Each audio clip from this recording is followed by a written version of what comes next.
اچھا نہیں، یہ حامد خان صاحب کی بات نا عمومی گفتگو یہی ہے اس وقت چل رہی ہے، اس کو ایز اے فیڈ بیک لیں. آپ اتنا سٹبن جماعت تو ہے بھی نہیں، نہ کوئی ایسا ادارہ ہے کہ بھائی جو اپنی بات کو سب کچھ درست سمجھ رہا ہے. یہ باقاعدہ ایک فیڈ بیک ہے، یہ وہ والا انتشار نہیں ہے جو عام طور پہ ہر جماعت میں ہوتا ہے. دس از سم ٹائم نیکسٹ لیول پہ آپ لوگ جا چکے ہیں. اس موقع پر یہ بھی ایک گمان ہے کہ جس وقت پاکستان تحریک انصاف کی جتنی بھی قیادت تھی وہ ڈسپرس تھی نا، اس وقت وکلا کو قیادت دی گئی اور پھر ٹکٹس بھی دی گئی اور پھر پارلیمنٹ کے بھی اندر ہیں. اب وہ جو ڈسپرس کی عادت ہے وہ اب دوبارہ چارج سنبھالنا چاہتی ہے. کیا اس طرح کا اختلاف تو نہیں ہے؟ دیکھیں ایسی کوئی بات نہیں ہے.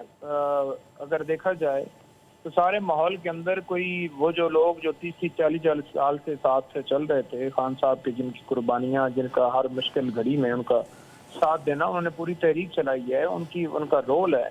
اب آپ 50 سال کی ایک بندے کی خدمات، نو ڈاؤٹ یہ بات سچ ہے کہ اس سارے ماحول کے اندر وکلاء نے ایک کلیدی رول ادا کیا. میں خود وکیل ہوں، ہم نے پورا اس کے اندر رول ادا کرتے بڑا سفر بھی کیا، ساری چیزیں چھوڑی، گھر بار چھوڑا، مشکلات تھیں، ایف آئی آر، انکوائریاں، سارا معاملہ چلتا رہا.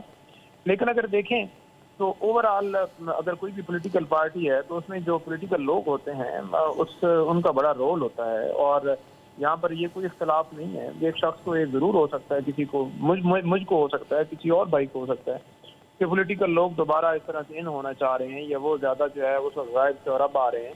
وہ اس وقت اگر سائٹ پر تھے یا ان کو ان کے گھر والوں کے اوپر تشدد کیا گیا، یا وہ ہڈن تھے، پہاڑوں پر تھے، ٹھیک ہے، اس طرح سے مشکل حالات میں وہ رہے اور انہوں نے سفر کیا، کوئی جان بوجھ کر نہیں کیا اس لیے کیونکہ لوگوں کو اغوا کر کے ان سے پریس کانفرنس کروائی جاتی تھی.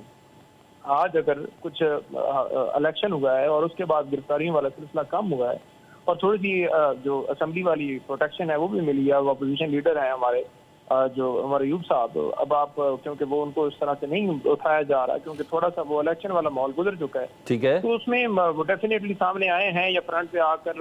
پہلے بھی وہ ہڈن میں اگر تھے. اچھا ایگریشن آیا دوبارہ. نہیں مجھے یہ بھی آپ سے جاننا ہے کیونکہ ابھی جو پاکستان تحریک صاحب کا ووٹر ہے، سپورٹر ہے، اس کو کہیں نہ کہیں یہ تسلی ہے کہ بس الیکشن عید کے بس 2 ہفتوں کے بعد عمران خان صاحب کم از کم 3 کیسز میں تو باہر آ ہی جائیں گے اور شاید رہا بھی ہو جائیں اگر کسی اور کیس کے اندر ان کو رکھنا مقصود نہ ہو. یعنی اچھی خبروں کے حوالے سے کچھ باتیں چل بھی رہی ہیں. لاکھ کوشش کے باوجود بھی ابھی تک ان کو ڈیالہ جیل منتقل نہیں کیا گیا بشرا بی بی کو. یہ تمام چیزیں چل رہی ہیں. ابھی رویے میں تھوڑی تبدیلی ہے. ابھی چند روز پہلے جب بشرا بی بی نے اسٹیبلشمنٹ سے متعلق کوئی بات کی تھی تو عمران خان صاحب نے انہیں روک دیا تھا. کل انہوں نے خود نام لے کر اچانک سے ایک بار پھر سے موڈ ہی چینج کر دیا ہے. اس کا کیا مطلب لیں؟ نہیں دیکھیں یہ بات نہیں ہے. اگر دیکھا جائے اوورآل صورتحال اس سارے ماحول کے اندر کہ خان صاحب کی رہائی کی اگر بات کی جائے تو کسی صورت بھی یہ نہیں چاہیں گے کہ خان صاحب کی رہائی ہو. اگر دیکھا جائے تو ایک کیس بھی ایسا نہیں ہے جو جینون ہے. اس کے اوپر میں نے پہلے بھی پروگرام کے پہلے سے میں آپ کو کہا کہ برانا سنولا تک یہ لوگ کہہ رہے ہیں کہ یہ کیس جس طرح سے چلائے گئے سزائیں سسپینڈ ہوں گی. اب اس معاملے کو جان بوجھ کر جو ہے وہ لٹکایا جا رہا ہے، جان بوجھ کر اس کو لنگر آن کیا جا رہا ہے. ہمارے کیسز، ہماری اپیلیں جو ہیں، ایک اسلام آباد ہائی کورٹ میں سائفر والی ہے اور عدت کے دوران نکاح والی جو ہے وہ ڈسٹرکٹ کورٹ کے اندر ہے. اسی طرح سے خان صاحب کی بیل جو ہے القادر ٹرسٹ کیس کے اندر وہ ہائی کورٹ میں پینڈنگ ہے. خان صاحب کے 9 مئی کے حوالے سے جو مقدمات ہیں 6 وہ اسلام آباد میں ہیں، جس میں 1 FIR تو شخانہ سے ریلیٹڈ بھی ہے اور 3 لاہور ہیں. اب ان کیسز میں بھی ضمانتیں جو ہیں کنفرم نہیں ہو رہی. ایک جگہ کے اوپر ایشو یہ ہے کہ وہ جج کا ٹرانسفر ہے اور ایک جگہ کے اوپر معاملہ یہ ہے کہ عدالت میں ویڈیو لنک کے ذریعے خان صاحب کی حاضری نہیں لگائی جا رہی.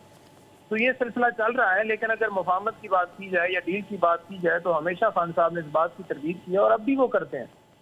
دوسری طرف اگر نہیں کسی نہ کسی سٹیج پہ تو بات کرنی ہوگی نا. اس سٹیج پر ڈائریکٹ اتنے بڑے بڑے الزامات لگا دینا، پھر لندن پلان کے کرداروں کا ذکر کر دینا، اور تھوڑی دیر ذرا آج کل خان صاحب خود بھی شیر افضل مروتی بنے ہوئے ہیں، تھوڑی احتیاط کا بھی تو مظاہرہ ہو سکتا ہے نا. کیا پتہ سچویشن چیزیں بہتر ہو جائیں. نہیں دیکھیں اس طرح کسی کو بھی اب خان صاحب کو میرے ساتھ کسی کے ساتھ بھی نہیں ملایا جا سکتا. خان صاحب لیڈر ہیں اور ان کو سارے فالو کرتے ہیں. میرا ایک نقطہ نظر الگ ہو سکتا ہے لیکن ہمیشہ خان صاحب کی جو پالیسی ہے یا خان صاحب کا جو انداز ہے وہی لوگوں میں مقبول رہا ہے اور وہ اسی انداز سے جو ہے وہ کھڑے ہیں، سچے ہیں اور صاف بات کرتے ہیں. وہ ہمیشہ مانتے ہیں.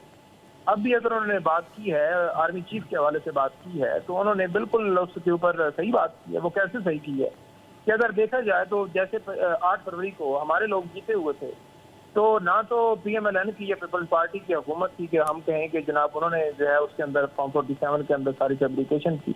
تو کون تھا جو الیکشن کنڈکٹ کروا رہا تھا, کون تھا جو لیٹر جو ہے وہ ججز کو دھمکا رہا تھا. تو یہ ساری چیزیں جو ہیں وہ خان صاحب نے تو بالکل کلیئر بتایا, اور یہ ان کو سلام ٹھیک ہے کرتے ہیں کہ وہ اتنی دلیری کے ساتھ ان چیزوں کے اوپر ڈٹے ہوئے ہیں اور بات کر رہے ہیں. ادروائز تو جو بات کرتا ہے وہ یا غدار ہے ملک کا, یا پھر بلکہ ان کو بھی غدار ہی کہتے ہیں کہ دہشت گرد ہے وہ, کیونکہ وہ سیدھی بات کرتا ہے. ٹھیک ہے, تمام اداروں کو اپنی حدود میں رہنا چاہیے. ٹھیک ہے, تمام کوئی شک نہیں کہ تمام اداروں کو اپنی حدود میں رہنا